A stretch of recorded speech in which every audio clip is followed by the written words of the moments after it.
Hello everyone. So this video is basically going to explain what it's like having a codependent mother, and a little bit about what I just recently went through once again with her. And a lot of you on my social media know who my mom is. It's no secret. She's been on my videos with me so many times because I liked to include her in things. My goal was to bring her self-esteem up so that she wouldn't have to seek male validation. And I thought, being her daughter, I could do that. Let me explain something to anyone out there going through something similar. You can't. Don't even waste your time, okay? This is something that a person has to come to the conclusion that they need to overcome themselves. You can't fix them. And trying is just going to put you in an emotional hell. That is what I've went through most of my adult life. My childhood. I can't talk today. My childhood was very lonely. Very, very lonely. I didn't know what my mother looked like until I was 13 years old. The last time she saw me and I saw her, I was maybe 3 or 4. It was a very short visit. She had a man with her. Now, to hear my father's side of the family tell the story, my mother just didn't want the responsibility of a child. She had too many issues. She was in relationship after relationship, blah, blah, blah. I don't know. I'm not saying that's true, but I don't know. She says my father kept me from her and her side of the family. This was in the 80s, y'all. To give a father full custody with no visitation rights to the mother in the 80s says something. Now, before, I used to believe my mom. I really did, because I wanted to believe her. I wanted to believe that she was telling me the truth, that she really did want to be a part of my life, and my dad just wouldn't let me. So I made my dad the villain, because I wanted so bad my whole childhood to have my mom, for my mother to be proud of me, for her to love me. Every girl, every child wants that, okay? So I believed her when she did come back into my life. When I was a teenager, I did, believe her. And that made my issues even worse, because she had severe issues, severe mental issues, untreated mental illnesses. This was like in the peak of her bipolar illness. And I was a teenager and I was staying with her for the first time in my life, and I won't get into the details, but let's just say that my father ended up having to come get me, and I was hospitalized in a crisis unit for 13 days. I didn't hear anything else from my mom for a few years. I was pregnant with my first child, probably around 7 or 8 months pregnant, when she came back around. It was very brief. She saw me for about 2 hours at a restaurant. She had a man with her, like usual. He was a truck driver, and they spent maybe 2 hours, if that. She took a picture of me pregnant, and she went on her way, and I didn't see her again. It was very hard to get in touch with my mother during those years. When I did get a phone number for her, I never got an answer or a call back, and I would speak to my grandmother, her mother, and she would just tell me that my mother had problems, that she I won't get into detail about what exactly was said, but it was pretty bad the way my grandmother talked about Debbie. I'm not going to say. But anyway, same thing with her sister, my aunt. She didn't have a whole lot nice to say about my mother during those years. I didn't know what to believe at this point. So I just focused on being a mom because, like I said, I had my first child when I was very young. I was a teen mom. I was a teen mom before it was cool to be a teen mom. So I had my first child, and then I had my daughter, and then my third came along. I was a very young mom. I was early 20s. I had all my children. And I was working. I was going to school. I had my own house. I was doing pretty good. I always had, you know, a house, a vehicle. I always did things for myself, and I raised my kids by myself because I didn't have family that could just help me like a lot of people do. A lot of people have family that can help them. I didn't. I had to rely on myself and only myself. My father divorced my stepmother when I was 17. He left the state. I was on my own pretty much. And it was very hard at times. And I let some pretty bad people into my life because I was naive and I was young and I was vulnerable. Fast forward. This was right before I got pregnant with my youngest son. My mother went to jail. And my grandmother called me and said, "You've got to get your sister. You've got to get your sister." My sister was like 12. I'm like 22 years old, you guys. 21, 22. I'm very young. I took custody of my sister so that she wouldn't go into a foster home. So here I am with two babies, still in diapers, and a preteen who had been exposed through through a lot. She'd been exposed through a lot. And she had also been abused. And I don't want to go into that detail. That's not my story to tell. But let's just say that because of my mother's carelessness, she was left with someone who was known to abuse children so that my mother could go with a man. So yeah, I had a lot of resentment towards her for that, for leaving my sister with someone that she knew was going to hurt, you know, not knew was going to hurt her, but she knew that this person had issues with touching children. So anyway, I had my sister and I was trying to work and take care of her and take care of my kids. And then I moved into another house out in the country, and then my mom got out of jail. She went with her boyfriend at the time, husband, whatever. I don't know. I've lost count after like 7 marriages and God knows how many boyfriends. I don't know. But anyway, she came and stayed with me because she was having female trouble. She was hemorrhaging pretty much. And during those weeks, it was me and her, my sister, my babies, and I was taking care of my mom. I was taking care of her while she was sick. She was having a lot of female issues. She was bleeding. And it ended up where I had to get her to the ER. But I pretty much saved her life because had I not made her go to the ER and helped her get in the car, literally had to pretty much pick her up and put her in the car, she would have bled to death. I stayed with her during all that, during her surgery. She recovered.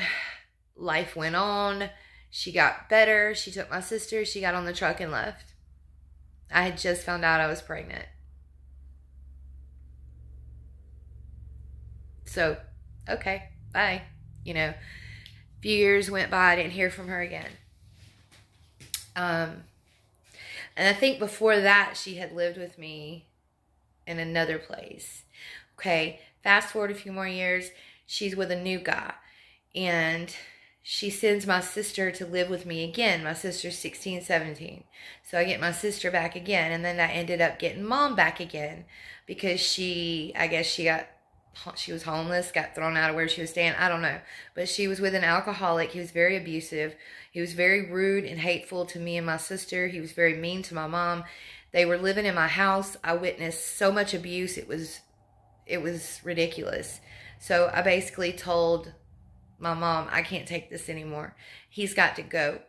And, you know, of course she said, well, if he goes, I go. And I said, well, Mom, you know, you don't have to go, but he has to go. He has to get out of my house.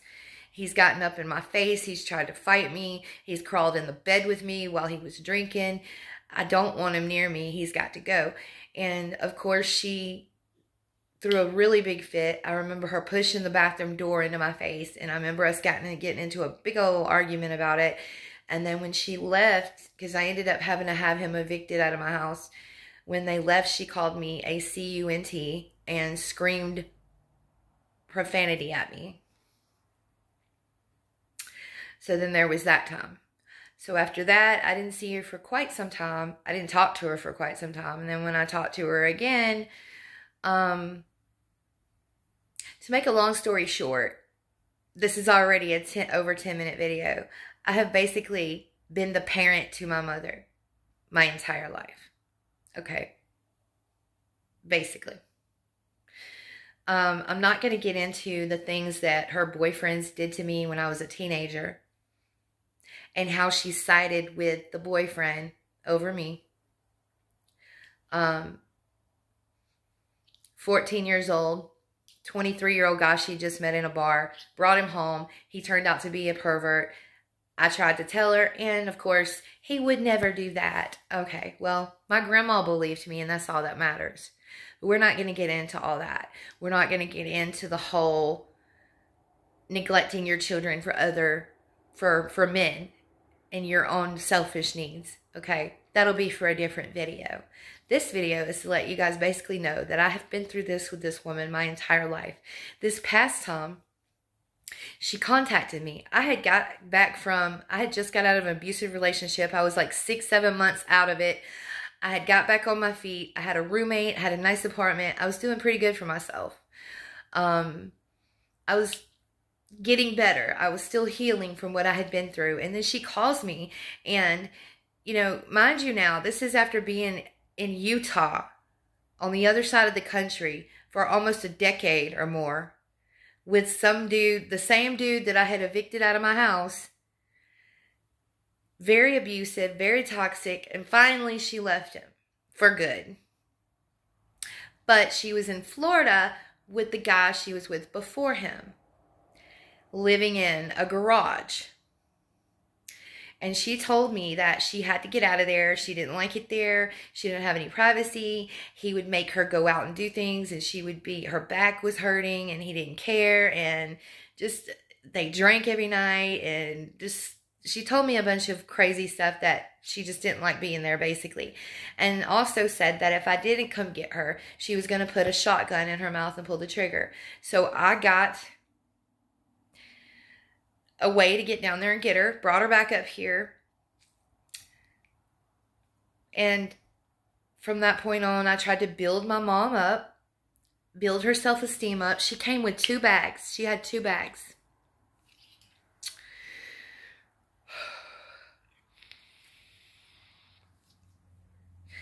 So we agreed to be roommates, basically. I had a roommate, but my roommate, I sat down and talked to her. At first, she was like, At first, a lot of people in my life said, you need to be careful, Kelly. Your mom screwed you over before. You may need to think about this. And I said, no, I'm gonna go get her because I don't want her to kill herself. So I went down there and got her, brought her back up here, pretty much made her comfortable, took her wherever she needed to go. Everything I did was revolving around her. She was involved with anything I did. I never left her out. Always felt like I had to be there to entertain her and keep her happy so that she wouldn't leave. Because I didn't want my mother to leave me again. So I would go out of my way to do things that even if I didn't necessarily feel like doing it, I would do things for her, make sacrifices for her. You know, when we were living there, I helped her build up her things, her belongings again, because she had nothing. And my roommate left her a bunch of stuff when she moved out. So anyway, she ended up meeting a pharmacist. It was actually my pharmacist that I had for like 7 or 8 years. And he seemed like a really nice guy behind the pharmacy counter. So she ended up meeting him because, of course, she used the same pharmacy as me when she came up here. And she's like, oh, well, he's really nice. And she's like, I need a companion. And I'm like, are you sure you've been away from the last relationship long enough to be getting in another one? You seem to be happy here with your family and your kids and grandkids. Are you sure you need to get into another relationship? Well, I just want a companion, just a friend, just somebody to go out with. So I was like, okay. So they ended up getting together, dating, whatever. From the very first date, he did not let her have a night to herself. She was either spending the night at his house or he was spending the night at our house, but that was it. There was no more time to herself after that. The very first date. So I just figured, well, he's, I've known this man for a while. He's been my pharmacist for many years, and he should be cool, No. No, it wasn't cool. So our lease was up on the apartment, and I know that my mother was staying over there with him a lot, and he had a big house. And so I don't know whose idea it was or who came up with the idea that basically my mom needed me to take her back and forth to her appointments and whatnot, like a caretaker kind of deal. And I couldn't very well do that if I moved away. And at that point in time, I was faced with that issue. So we ended up moving in over there with her pharmacist boyfriend. During the course of the time we were there, I noticed my mother's health decline rapidly. She went from being vibrant and physically active to barely leaving her room, barely getting out of her chair. She started slumping over. She really started having symptoms of Parkinson's, which I thought was very strange because it happens as quick as it did. But then I noticed that his moods would change, especially when he would drink. And we had some problems there. We had some problems there with him a few times. He would get drunk, and one time he punched a wall. He was very belligerent and mean and rude to me and my fiance. We tried everything in our power to help him do yard work, pay. We said we would pay any bills he needed us to pay. We would do anything we can to help him. And it was still not good enough. He would go into these episodes and throw these big fits, and then the next day he would bring me flowers or apologize and whatnot. So this went on for a little bit. This happened a couple times, and then finally I got tired of seeing my mom shut in the bedroom, barricaded in a bedroom. He would push a weight in front of the door, and she'd be in there. They say it was to keep the cats from coming in and out, but wow, what a way to live. She stopped going places with me. We stopped really communicating. I never really saw her. I was just kind of stuck as her chauffeur when she needed to go somewhere. We were going to share a bathroom together and do our hair together and go places together. None of that happened. She was completely up his ass, never left her room. Her health declined to the point to where she couldn't even swallow her food. I have pictures of her. I'll try to insert them into this video. If I can't, then I can show you that these pictures, you couldn't even see her face. She was so slumped over. Her hair was just droopy. Like this. And I knew I had to get out of there. So I started looking for places. And of course, Mom was like, don't leave me. Don't leave me. Make sure, I have a room wherever you go. And I was like, okay, Mom. So we stopped looking for the 1 and 2 bedrooms because we needed a room for Mom and I wanted an extra room. We passed up a few apartments that we could have got so that we could get something that was comfortable for her. Well, then we were having a hard time finding anything because she kept changing her mind. She kept saying, well, I'll be okay here. Well, no, I want to go with you. And it started off where she would tell me, just stay here. And I didn't know what to do anymore. So make a long story short, I ended up getting the hell out of there. Got a house, got my inheritance money, got a house, got my son his first car, but then I got a house. I had to furnish everything. I had to buy her a new bed, Mom, because she went with us, obviously, because I couldn't leave her there with him. My aunt told me Don't leave her there with him. Don't let her near him. Keep her away from him. Something's going on with him. And everybody was saying, what if he's poisoning her? What if he's putting stuff in her medication? Her health is just declining so rapidly. She don't even look the same. Her voice was completely different. She didn't even sound the same. It was scary. When I tell you I sat up night after night crying because I did not know what to do. And I was instructed by my aunt to keep her away from that man. So when we moved, I did just that. I kept her away from him as much as I could so that I could get her better. And sure enough, after we left, she got better. She started improving. So she did not like the fact that I wasn't supportive of her and him being together. But I'm sorry. He grabbed my fiance by the throat. He almost smashed my hand in a door. And also he had lied to my mom. He had kept things from her. He didn't tell his daughter about her. He failed to tell my mom that he was, that he had refinanced his house and he had a double mortgage, and that is his ex-wife in the divorce. She pretty much gets all this alimony, and she gets, the house is supposed to be up for sale. They're supposed to be renovating it, and he's supposed to be selling it.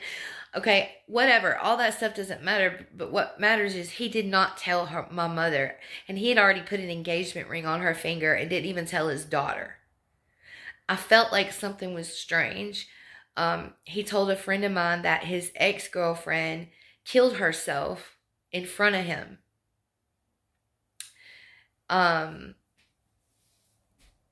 What? The man was just off. Okay. His behavior was strange. I didn't trust him. And even my mother was saying, he just doesn't talk to me anymore. And she's just fading away, just daily, just fading off away. She would just look like a flower that was dying. And she's like, he just don't talk to me anymore. And just slumped over, couldn't swallow. I got her the fuck out of there. Like anybody would have done. Get her over here. She's got a nice room. She had a brand new TV. She had this bed. She had more stuff in here. She took pretty much everything. Closet full of clothes, all the shoes you can think of. She came here to Georgia with me with 2 bags. You understand? 2 bags. So we're staying in this house for a while, and we're trying to get her better. Her mental health is just plummeted. And I could tell she's mad as hell at me because, she thinks I'm keeping her away from her boyfriend. I wasn't keeping her away from him. I said, he's not allowed here. I don't want him nowhere near me. Not after what he did. And my aunt is the one who said, don't let him around you guys. Don't let him around your mom. Keep him away. He might have a life insurance policy on her. He might be doing this to her, poisoning her, drugging her. Just all kinds of crazy shit, right? Which made sense because sometimes she would be so high and out of her mind when she would get through hanging out with him that one time she sat down on the stairs and was like, I don't know where I'm at.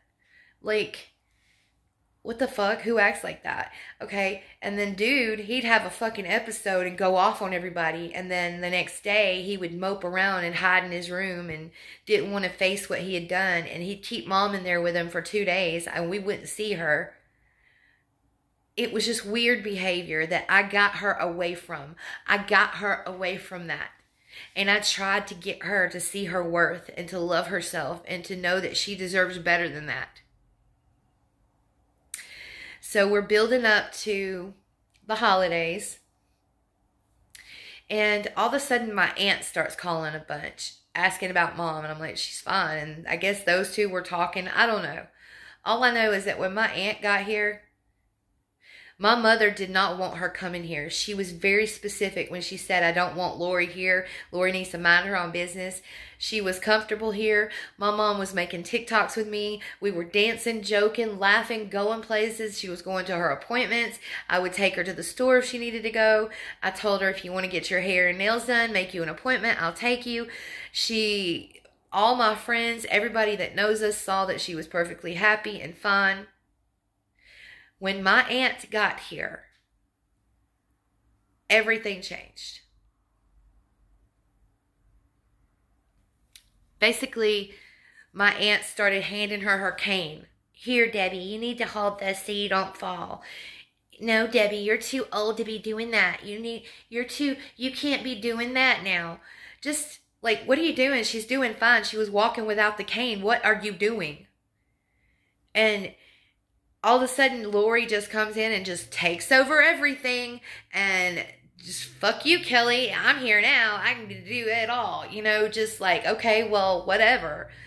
At the time, I was going through something with my leg. I had to have an operation, a procedure done on my leg, so I was out of commission. I couldn't drive for a few days. I had an allergic reaction to the adhesive they put in my leg, and I could not drive. It wasn't typical. Like, there's 1 out of 10 people who have complications. I was one of them, blah, blah, blah. So I couldn't take my mother to her pain management appointment. So I guess I was the villain then. I don't take her nowhere. I keep her in this house. We don't let her eat food. We don't let her eat certain things in the kitchen. We tell her not to eat certain things. The only thing, James told her, James has IBS, and he buys things that he can eat that are sensitive on his stomach, okay? James has joked with her before and says, hands off my blah, blah, blah, whatever it is. But it was an ongoing joke. Like, she knew that. Mom knew she could have anything she wanted in that kitchen. She was very well fed. Had she been neglected or malnourished or any of these things that Lori's accusing me of, then wouldn't her doctors have noticed? Wouldn't her therapist have noticed? She never told her therapist she was unhappy or being abused. She never, I mean, if she did, I didn't hear anything about it. And I was her emergency contact. Lori was here a week and a half, and within that week and a half, she went from staying in a hotel. By the way, she sold her camper or whatever it was pretty much homeless, came up here, stayed in a hotel.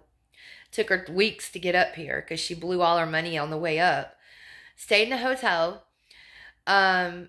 Was talking about how she was going to be on the streets because they you know, it's about time for the hotel rent to be up. And I said, look, you can come stay here, Lori, which I was very reluctant to do because I know how she is. She's just, I'm not used to living with somebody that's dirty, and she's very dirty. So I was like, okay, well, you can come stay here. You know, you've got all these cats, but we'll make do, whatever.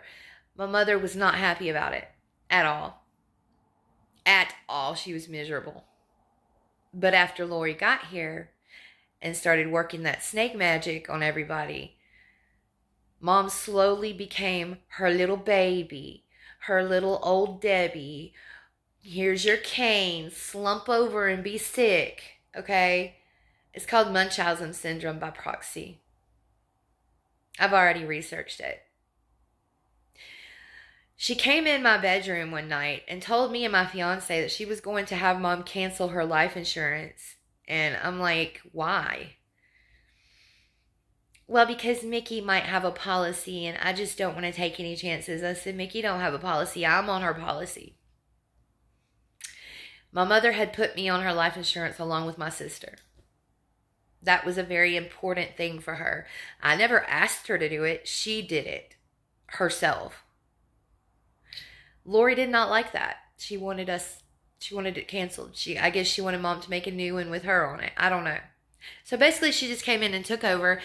And I was just like, well, whatever. You know, you hadn't seen your sister in 6 years. If she wants to take over, fine. It'll help me. I need to go focus on some things that I've been, you know, kind of putting off all this time. Trying to take care of Mom. There were things that I couldn't do that now I could. Because I thought that my aunt was there to help me. But my aunt wasn't here to help me. My aunt was here to take advantage of the situation for her gain. So she took my mom, and they were locked up in the room for days upon days, acting like they were scared of me or something. And I'm like, what the fuck is going on? What is Lori's problem? Like, she would get drunk at night and get all emotional and cry and sob and have these episodes. And I'm just like, here we go, man. Here we fucking go again. I knew it. I knew it was coming. I knew it was coming. But Mom stayed right up her ass the entire time, and I guess was manipulated. I don't know. The next thing I know, I had told Mom about Uber and Lyft because I wasn't able to drive her to her appointment. So Lori said her nerves couldn't handle driving. So I was like, okay. Well, I told Mom about Uber and Lyft, and she found out that she had alternative ways to get around. As soon as she found that out, she treated me like complete trash. Like I didn't even exist. Ignored me, wouldn't even look at me. Of course I got pissed. Goddamn right I got pissed and have every right to be. I was very upset, and I made it very well known to both of them that I was upset. And, of course it was brushed off and I was gaslit by Lori. But it doesn't matter. I had every right and I still have every right to be upset. I shouldn't even have to be taking care of my mother to begin with. And Lori hadn't even been in the picture in almost 7 years. So what the fuck is she even doing here? Thinking that she knows everything. She don't know anything. She does not know anything. She's got one foot in the grave already. That's coming from her own mouth. So anyway, I was so upset. I was so disappointed. So I went to them and I said, look, me and James are just going to, because I had felt like I had done everything for nothing. My credit was very good before Mom and Mickey. They ran my credit into the ground. They put a $2,000 alarm system in my name and didn't pay for it. So I had fucked my credit. I was screwed financially, emotionally, physically exhausted from putting my own physical health on the back burner. So yeah, I had pretty much snapped on them. And I said, we're just going to sell everything. I don't even know why I got this house. I don't even know why, if this is how y'all are going to treat me, whatever, then y'all go get y'all a house. Y'all go rent somewhere. I offered them to have my house. I said, I'll move out. Y'all can have this house. I'll go travel. I'll get out of your way since you act like I'm the plague or something. I'll get out of your way. And, they were just like, okay, whatever. And then, so we were fine. And my aunt hugged me and we kind of talked about it. And she was like, I'm proud of you. I love you. Your mom's just, we've been talking and everything's okay. We just haven't talked in a while, and just gaslit me. Okay. So next thing I know, my aunt is like, we're going to go stay in a hotel, hun. We can't be, she couldn't get her TV to connect to the Wi-Fi or stay connected to the Wi-Fi. A TV that I ran my ass off to get her so she would get a good deal on it. She was very unappreciative, very bitchy, very gripey. I gave her a room. I wasn't even going to do that, but I fixed her up an extra room as best I could with short notice. She was very unappreciative, and then she told me she was going to go stay in a hotel. I said, well, you don't have to. We can fix the internet. The internet can be fixed. It's got to be something simple. No, we're just going to go because I think my religion collides with yours. And I'm like, what? Your religion? It's like she was scared of my religion. I'm a pagan. I'm a pagan witch. And I do witchcraft. And that is something that my mother also did. And wore a pentacle just like me. She was very well aware that I did that. It never bothered her because she knows why I do it and what it is, and that I'm not going to hurt anyone. But my aunt just shunned me. Just, ugh. As soon as she saw me doing witchcraft, she saw me doing it was a hex, honestly, but it was for a client. She wouldn't come near me. She just acted like she was scared of me. And then all of a sudden they left. They were packing up, leaving, calling people to come help them move from a church, calling a church to come help them move out, telling people that my mother had been abused and they needed help getting moved out. And I'm like, why are you lying to people? Nobody was abused here. My mother was fine. She was happy. You came along and totally changed that. Why are you even here? It all happened so quick, you guys, and I was healing. Bear in mind, I was healing from a procedure that went wrong. Bear in mind, this whole time, I was in excruciating pain. So I was just over the bullshit. I was like, you know what, whatever. They were supposed to stay until after the holidays so that I would have time to figure out what I needed to do as far as rent. Like, do I need to get a roommate? Do I need to sell everything and leave? I was trying to figure something out, but I knew I had to figure something out because of the way they were acting, the way Lori was treating me, the way Mom was treating me. I was over it. I was over trying to help her. I was over being her emotional punching bag. I was just over it. I was done. I was done with not being appreciated, with being taken for granted. I was over all of it. And so they left. I'm not even going to go into how we found out, but come to find out, they went back to the pharmacist. Mom went back to the pharmacist. With Lori. And they all moved in with him. The reason I got this house was for Mom. If it was just me and James, we could have went elsewhere. We wouldn't have stayed here. We didn't want to stay here. We wanted to travel. She ruined my credit, and then she ruined my life. Because now I'm stuck in a lease that she was also on, that she ran out on and left us with.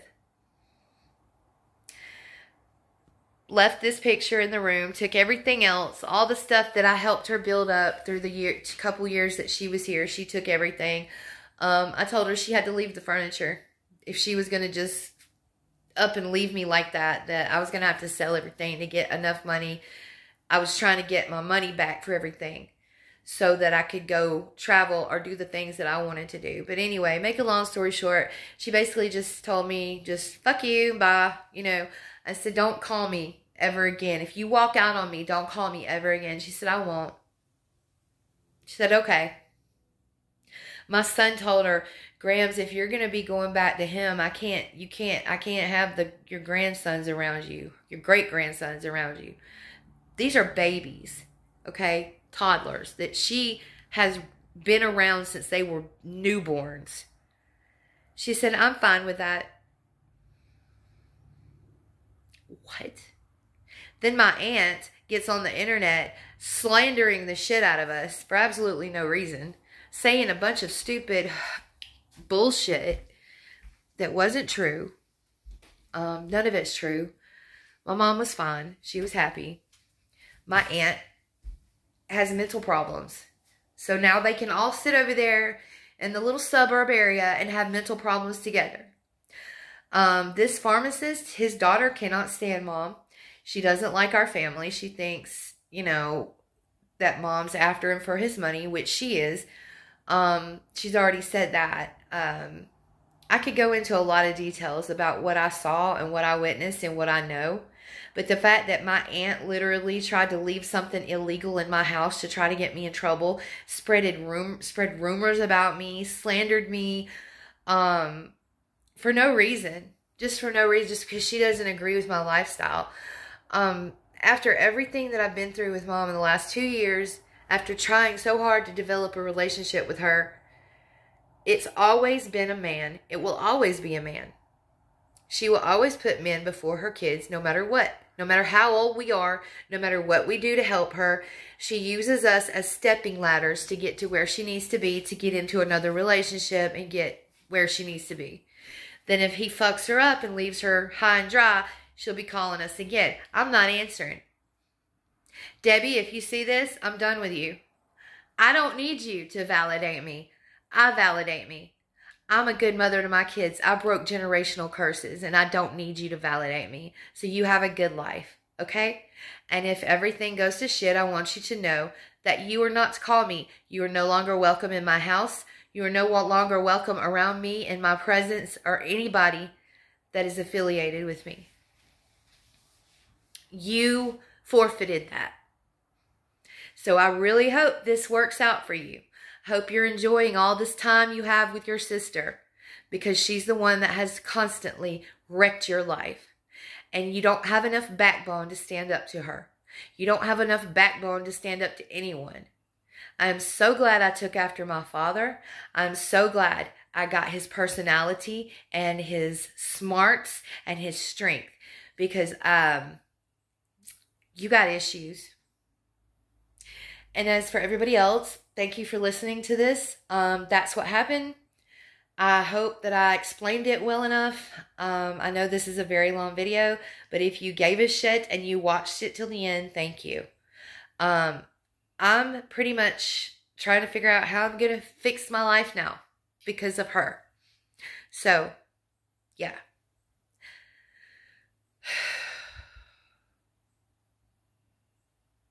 You guys have a great day.